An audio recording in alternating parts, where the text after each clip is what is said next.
All right. The question is, was Suicide Squad a good movie?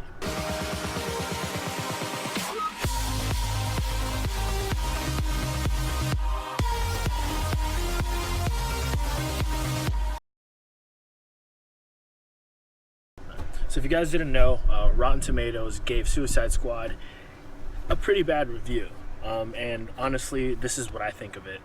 Please no, I forgot the familia! So yeah, you got a pretty bad review. But this is why I think that the critics didn't like this movie.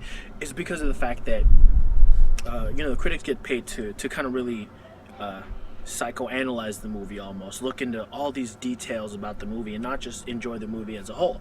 And it's just one of those movies where Suicide Squad is one of those movies where you just had to turn your brain off to watch this movie.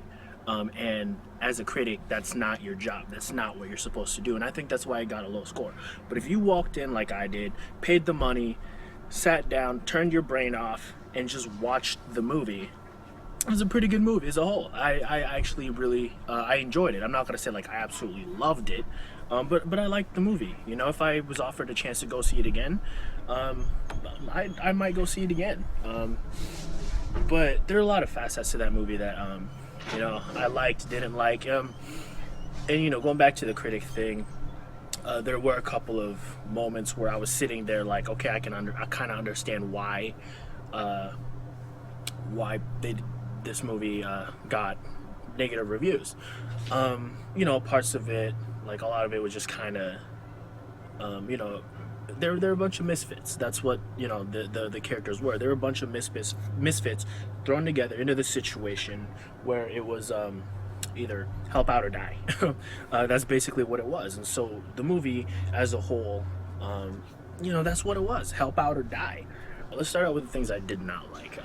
So I was sitting there, and it's one of those things where you can summarize the plot in one sentence.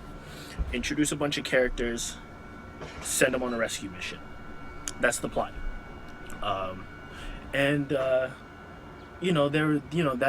That's kind of where I feel like the critics didn't like it, because they figured that out. And it was very simple. And I don't know, it just seemed kind of like the relationship, like the bond that these characters created, seemed too much, too deep for like really 2 days of getting to know each other. I remember El Diablo was sitting there saying like, I don't want to lose my second family. Whereas, I mean, for me, the word family is a pretty big word. It's not. So it's an important word.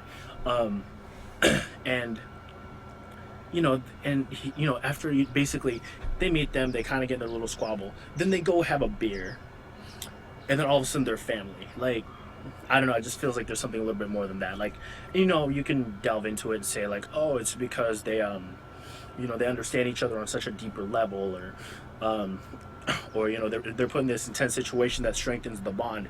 Yeah, I guess you could say that, but it's just kind of like, it just seemed kind of forced to me that it was that deep. But yeah, I mean, those were kind of the two biggest things that that kind of stuck out to me in a negative aspect. But I actually want to move on and talk about the Enchantress. On the list of things I did not like, she was not a very good villain. I mean, I understand the point that who else could they really have fought in this movie, but she served her purpose. She was a token villain, one-dimensional, big bad. She just wanted to destroy the world because people no longer worshipped her. I mean, that was basically the premise of her being a villain, was she wanted to destroy the world because they no longer worshipped her the way they used to. There's a couple celebrities that honestly, I mean, have done that. Not necessarily aimed to destroy the world, but they've gone off the wall. That's really all I have to say about that. Yeah. Cara, what's her name? Cara Delevingne, whatever the hell her last name is. We'll just call her Margot from now on. Margot did a good job portraying with what she had to work with Enchantress. I mean, Enchantress really wasn't much to work with. So Margot just, did what she could, and she did a pretty good job. Playing her and June. That's all I really can say about that. She did her job. She did it well. But with the character like Enchantress in this movie, she did what she could. Let's talk about something I really liked, which was really the characters. I absolutely liked the characters in this movie. Starting off with Deadshot. And the reason I'm going to start with Deadshot is Deadshot, Will Smith did an amazing job with Deadshot. Every time he was in the scene, he stole the show. Like Will Smith stole the show in this movie. That's how great of a job he did. And, everything he was in, you really related to him the most, with his daughter. Everyone has that someone that they love, that they would do anything for. And this is what Deadshot's daughter was. And that kind of captivates us because, like I said, we all had that someone in our lives. And to see that in a movie, to see that that's his daughter, was something that really struck out to me and to I know a lot of people. And like I said, with Deadshot stealing every scene, that's a pretty amazing feat, considering that Harley Quinn's butt was basically like half the plot, in a good way. Like you just couldn't stare at it. Harley Quinn. I know that Sawyer mentioned something where the conversion of Harley Quinn as the psychiatrist to Harley Quinn the villain was a gradual process that took over time. And the movie did kind of say, hey, like, we're just going to give you 3 scenes and that's going to establish that she's crazy, where it did take a process of manipulation to do that. But Harley Quinn, she was kind of like the token character. She was the recognizable one in this movie. You could say that was Joker, but he wasn't. He was kind of in this movie, but it wasn't about him, so you can't really say that. But Harley Quinn, she kicked a lot of butt in this movie, like surprisingly, like with a baseball bat and a hammer. But she did her part, and she was just fun. She was. The psycho crazy girl was the sex symbol in this movie, and she had her moments. It was great. On a side note, I feel like they could have cast Miley Cyrus as Harley Quinn, just because she's already a psychotic chick who likes to lick things and is crazy, who's just a total nut job. So I feel like she would have made a good casting choice. They wouldn't even have to write a script for her.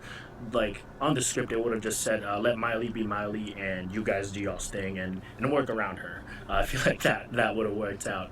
Killer Croc. Killer Croc, to me, now that I think about it, he's that role where, you really kind of see him.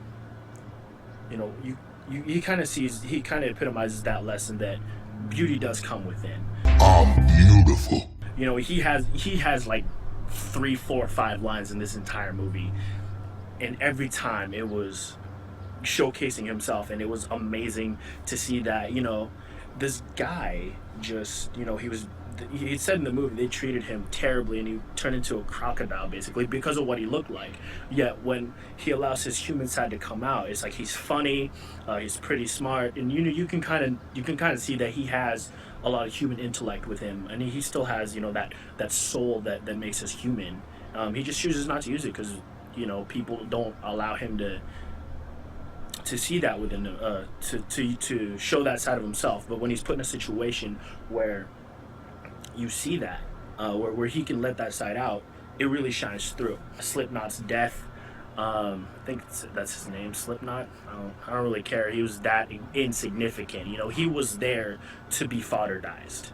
He was there to show that Amanda Waller was not screwing around. That what's his face, the captain of the team, supposed captain of the team, I'll remember in like 2 seconds, that he wasn't screwing around. And he was fodder. That was his role, was to be fodder. So moving on to Captain Boomerang. Captain Boomerang is kind of the comedic relief, the comic relief in this in this movie. You know, with the pony with the pink horse fetish. That was the only thing that really kind of anyone really knew about him in this movie was he threw boomerangs. He was a cat burglar, and he had a pony fetish. And that's basically all you needed to know about him. He showed loyalty towards the end of the movie, but you could tell that through the whole time he was trying to get out. He didn't want to be there, but eventually, he chose to be there, and he kicked some butt in this movie. I'm not gonna lie, but it was kind of one of those like he just kind of was there doing his thing. They could have replaced him with pretty much anybody. Yeah. So moving on to Rick Flag. Rick Flag, his character, he was driven. He was also driven by love. He loved June, whatever her last name is, Enchantress's host. He loved that girl. Honestly, though, it was Amanda Waller's manipulation, but they did fall in love, and that was what his motivation was. And when they understood that was why he was doing it, the Suicide Squad kind of felt for him a little bit, I think, and that's what they wanted. And so they went with it, and they worked as a team. And Rick Flag led the charge, and they deferred to him, and he just kind of knew what had to be done, and was willing to do whatever it took, including blow off Slipknot's head. I don't even care if it's Slipknot. I know it's a band, but who cares? But yeah, I mean, Rick Flag is, I love this girl, I'm gonna do whatever it takes to get her. Rick Flag knew the situation was in. He loved his girl. He was gonna do whatever it took to get that girl. And that's basically all there is left to say about him. He was captivating, in the sense that he was so focused on his goal, and respect. There was respect for that. So yeah, that's all I have to say about him. And then Diablo. Through the whole experience, you could tell that Diablo was haunted by his past, by his power that he had, because he used it on his own family. He was heartbroken by that. And that's why he was so hesitant until Deadshot pissed him off into using it. And from that point he did, but he just kind of, I think he had the most respect for his ability, because he knew the kind of terror that they unleashed, and he no longer wanted anything to do with it.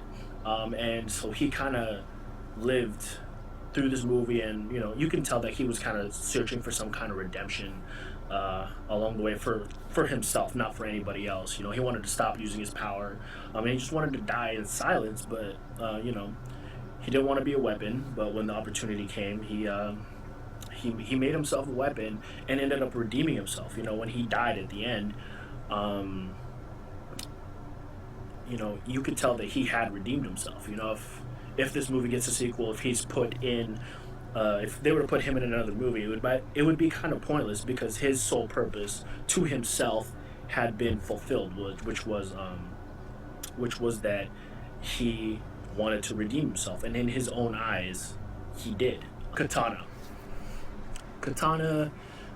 she was kind of like your stereotype, kind of almost driven by honor and revenge, like Japanese lady. She was great, and the fact that I was kind of amused by the fact that she did not speak a single word in English in that movie, just because kind of like, well, there's the stereotype. I don't know, but she did her role, which was be the side character and kick lots and lots and lots of butt, and that's exactly what she did.